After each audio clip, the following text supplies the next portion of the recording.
Welcome back to our channel. I hope आप सब बहुत अच्छे होंगे। और गाइस आज की वीडियो में मैं आपके लिए लेकर आई हूँ थ्रेडिंग क्लास चैप्टर फर्स्ट, जिसमें मैं आपको सिखाने वाली हूँ थ्रेडिंग के बारे में। जो उसकी थ्योरी होती है उसके बारे में बताने वाली हूँ। तो इस हमें थ्रेडिंग करने से पहले उसके बारे में भी जानना बहुत ज़रूरी होता है। तो गाइस वीडियो को एंड तक ज़रूर देखना, ताकि आपको जो थ्रेडिंग का फर्स्ट चैप्टर वो आपको अच्छे से समझ में आए। उसके बाद हम इसके में आगे आगे बढ़ेंगे। थ्रेडिंग के लिए हमें क्या क्या सामान की ज़रूरत होती है और क्या क्या चीज़ें हमें करनी होती है, तो हम सब कुछ इसमें करने वाले हैं। तो फिलहाल आज हम करने वाले हैं थ्योरी। तो गाइस जब भी हम ब्यूटी पार्लर कोर्स करते हैं उसके लिए हमें सबसे पहले क्या चाहिए होती है, थ्रेडिंग के लिए उसकी थ्योरी। चाहे पेडिक्योर मैनिक्योर कुछ भी हो, उन सब के लिए हमें क्या चाहिए होती है, थ्योरी। तो थ्योरी हमारे लिए बहुत बहुत जरूरी है गाइस। अगर आपको थ्योरी नहीं पता होगी तो फिर आप जो काम कर रहे हैं उसकी नॉलेज आपको ज्यादा नहीं होगी। आप बस देखकर सीख सकेंगे, बट बाई चांस कभी ऐसी कोई सिचुएशन आ गई जब आपको उस थ्रेडिंग के बारे में कुछ और करने की जरूरत पड़े, तो अब आपको थ्योरी ही नहीं पता होगी, उसके बारे में ही नॉलेज नहीं होगी, तो फिर आप उसके बारे में क्लाइंट को कैसे बताएंगे। तो गाइज, और अगर आप पार्लर खोलते हैं तो पार्लर खोलने के लिए आप एक बेसिक कोर्स करते हैं जिसमें आपको सर्टिफिकेट्स मिलते हैं, और उसमें आपको ये नॉलेज दी जाती है कि आपको सारा कुछ आता है। तो गाइज, सारा कुछ आने का मतलब ये नहीं है कि बस आप प्रैक्टिकल कर लो बस हो गया, ऐसा कुछ नहीं होता। आपको थ्योरी भी आनी बहुत जरूरी है। तो चलिए वीडियो को ज्यादा ना लंबा करते हुए वीडियो को स्टार्ट करते हैं। Let's get. तो गाइस, मैं अपनी इस वीडियो में आपको बताने वाली हूँ थ्रेडिंग की थ्योरी। तो थ्रेडिंग की थ्योरी में सबसे पहले क्या आता है, तो गाइस आप साइड में देख सकते हो, मैंने थ्योरी के बारे में थोड़ा सा आपको बता रखा है, जो आप इसमें से देखकर आप कर सकते हो। बट आपको मैं बेसिकली जो ओरली आपको समझाऊंगी कि थ्रेडिंग क्या होता है। तो गैस अगर आपके पास पेन और कॉपी है तो आप लेकर बैठे, ताकि आपको वो सारी नॉलेज मिल सके थ्योरी के लिए जो आपको नहीं पता है। तो गैस पेन और कॉपी लेकर बैठ गए हैं, तो ठीक है, तो स्टार्ट करते हैं। तो सबसे पहले हमें क्या करना है, थ्रेडिंग के बारे में जानना है। तो थ्रेडिंग क्या चीज है, थ्रेडिंग आपको पता है क्यों की जाती है। तो गैस ये एक इंडियन ट्रीटमेंट है जो इंडिया में बहुत फेमस हुआ है, और ये बहुत ही ज्यादा प्रचलित है। बट ये टेम्परेरी ट्रीटमेंट है हमारे हेयर्स रिमूव करने, हेयर आईब्रोज के हेयर्स को रिमूव करने के लिए ये टेम्परेरी है। क्योंकि हम जब आईब्रोज बनाते हैं थ्रेडिंग से, तो आपको देखा होगा कि एक हफ्ते बाद आपके बाल दोबारा से आ जाते हैं आईब्रोज में, या फॉरहेड पर या चिन पर ही दोबारा आ जाते हैं। तो ये टेम्परेरी ट्रीटमेंट है, परमानेंट नहीं है। अभी हम बात करने वाले हैं टेम्परेरी। तो टेम्परेरी ट्रीटमेंट होता है ये मिस्र में काफी ज्यादा प्रचलित था पुराने टाइम पर अब ये बहुत ज्यादा फेमस हो गया, ऑल वर्ल्ड में हर जगह फेमस हो गया है। थ्रेडिंग, थ्रेडिंग क्यों की जाती है, थ्रेडिंग हमारे जो फेस के अनचाहे बाल होते हैं उनको हटाने के लिए हम थ्रेडिंग का इस्तेमाल करते हैं, जो कि आते हैं हमारे फॉरहेड पे, हमारे अपर लिप्स पर, आईब्रोज में, और पूरे फेस पे भी हम लोग अगर चाहें तो थ्रेडिंग कर सकते हैं। वो क्लाइंट के ऊपर है कि वो पूरे फेस पे थ्रेडिंग करवाना चाहता है या नहीं कराना चाहता।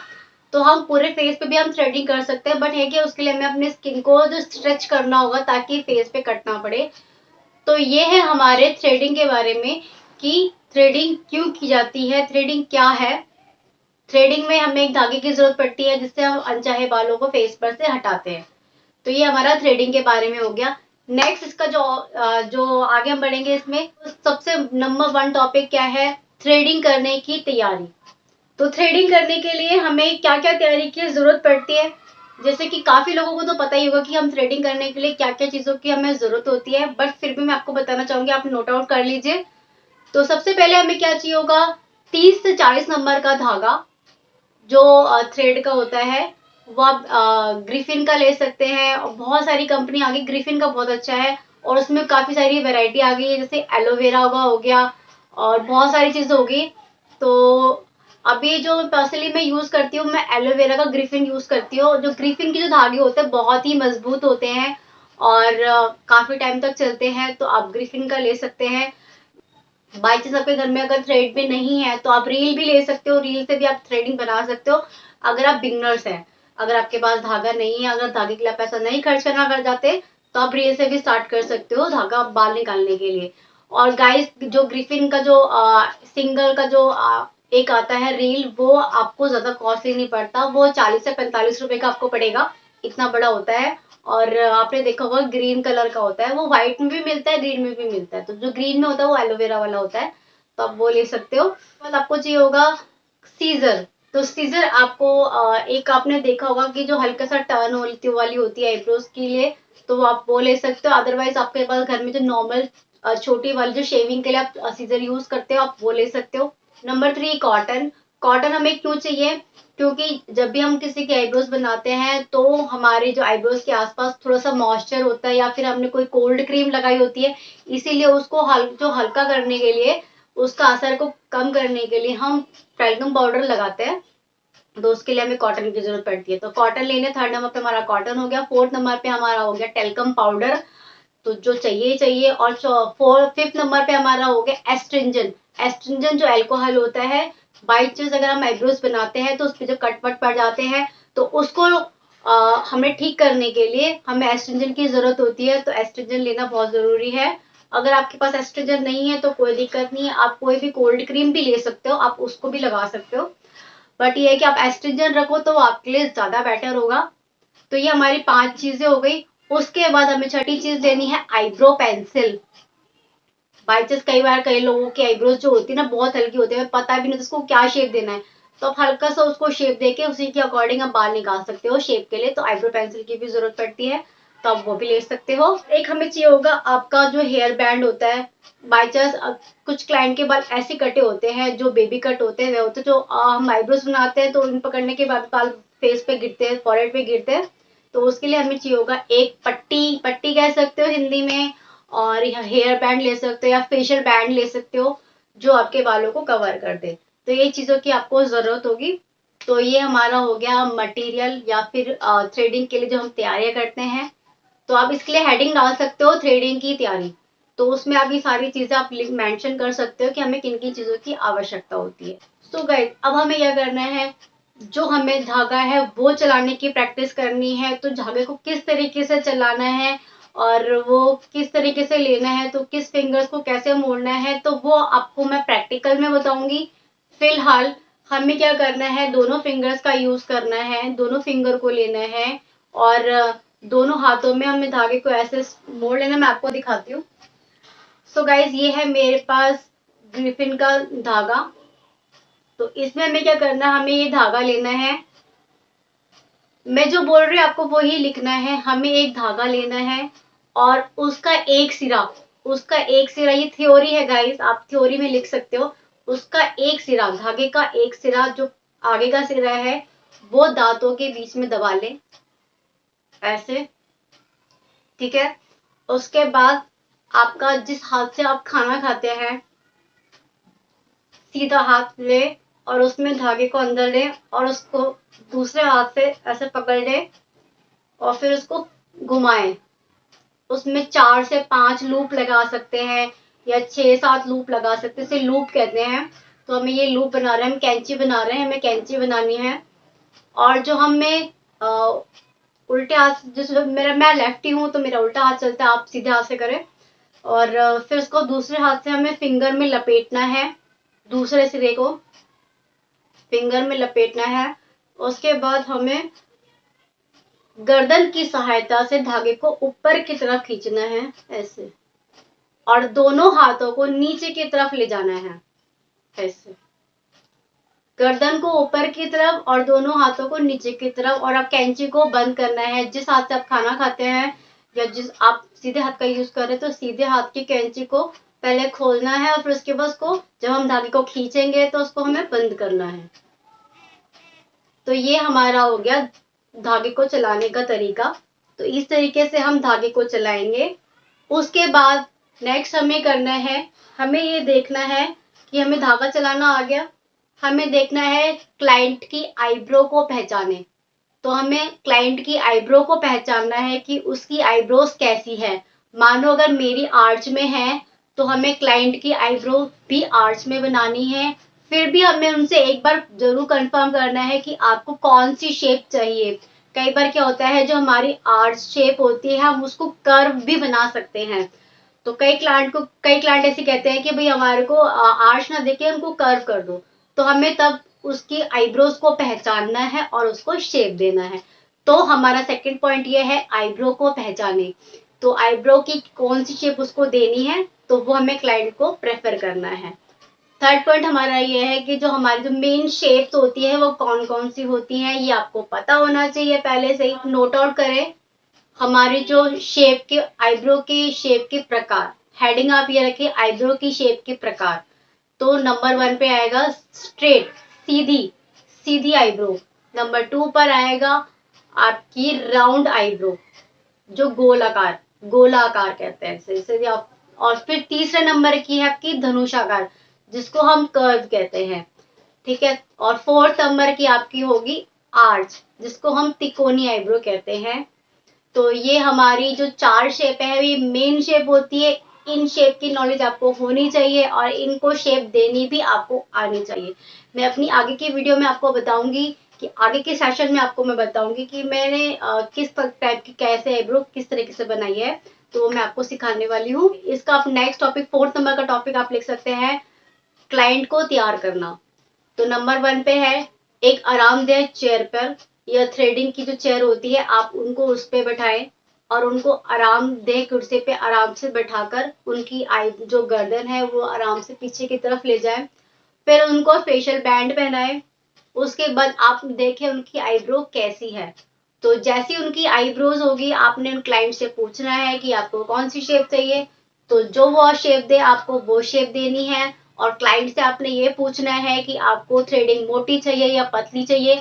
ये आपको जरूर नॉलेज होनी चाहिए गाइस। अगर आपको इस चीज की नॉलेज नहीं होगी तो आपकी आईब्रो 100% खराब हो जाएगी और क्लाइंट आपके पास से सेटिस्फेक्शन होकर नहीं जाएगा और आपका क्लाइंट खराब हो जाएगा। तो आपको ये 2 पॉइंट जरूर ध्यान रखने। पहला पॉइंट ये है कि आपको उनकी शेप का ध्यान रखना है कि उनको कौन सी शेप चाहिए।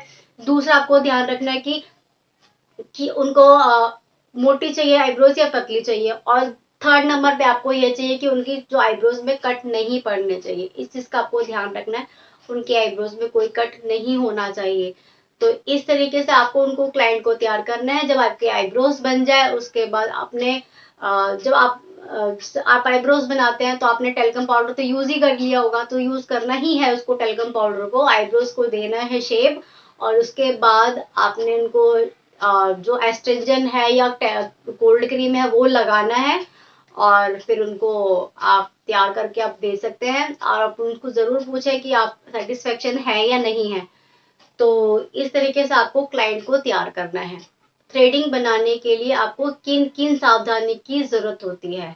ठीक है। तो हमारा 5th नंबर का पॉइंट हो गया आपको आईब्रोज बनाने के लिए किन किन सावधानी की जरूरत होती है। तो नंबर 1 आपको पता होना चाहिए ब्यूटिशियन को, आपको या आप ब्यूटिशियन है या मैं ब्यूटिशियन हूं तो हमें पता होना चाहिए कि क्लाइंट को किस तरह की आईब्रोज चाहिए।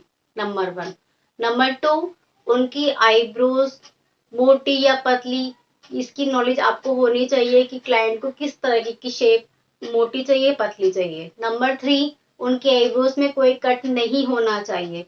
नंबर 4 एस्ट्रिंजन या फिर कोई भी कोल्ड क्रीम आपके पास जरूर होनी चाहिए ताकि अगर बाई चांस कोई कट पड़ जाए तो आप उस पर लगा सके। तो नंबर 3 पर ये हो गया। नंबर 4 पे फेशियल बैंड या फिर कोई भी पट्टी या जो आपके बालों को कवर कर सके तो वो आपके पास होनी चाहिए। उसके बाद है सीजर को आपको बहुत ध्यान से चलाना है कि आपको आप उनकी जो आईब्रोज के जो बाल होते हैं जो आगे की तरफ होते हैं वो ज्यादा नहीं कटने चाहिए। तो आपको सीजर को बहुत केयरफुली चलाना है। 5वां नंबर आप जब धागा चलाते हैं तो आपका धागा आपकी स्किन के ऊपर ना होकर आपकी स्किन पर चलना चाहिए। कि अगर आपकी स्किन के ऊपर से अगर बालों को खींचते हैं तो जो आपको पेन बहुत ज्यादा होता है। तो आप क्लाइंट का हमेशा ध्यान रखें जब भी आप आईब्रोज बनाएं तो आपको स्किन पर रख कर बनाएं, स्किन से उठाकर ना बनाएं। तो ये सावधानी आपको इसको रखनी है। सो गाइस आई होप आपको जो मैंने आज की थ्योरीज बताई है थ्रेडिंग को लेकर आपको अच्छे से समझ में आई होगी। और अगर आपको इसमें कहीं भी कोई भी कंफ्यूजन हो तो आप मुझे कमेंट करके पूछ सकते हैं कि आपको मेरे इस थ्योरी में कौन सी चीज़ नहीं समझ में आई है, तो मैं आपको अच्छे से आपको कमेंट करके अच्छे से एक्सप्लेन कर दूंगी, तो आपको समझ में आ जाएगा। तो आई होप आपको मेरी आज की वीडियो या आज का सेशन फर्स्ट लेसन आपको समझ में आया होगा। तो गाइस अगर अच्छा लगा हो तो प्लीज लाइक करना, और बहुत अच्छा लगा हो तो अपने दोस्तों के साथ शेयर जरूर करना, ताकि उनको भी ये थ्रेडिंग के जो चैप्टर्स हैं और थ्रेडिंग का जो सेशन है या फिर जो ब्यूटी पार्लर का कोर्स है वो सीखने को मिले। इससे आप किसी का भला कर सकेंगे। तो गाइज अभी तक के लिए इतना ही, मिलती हूँ नेक्स्ट सेशन में जिसमें हम सीखने वाले हैं थ्रेडिंग की शेप्स।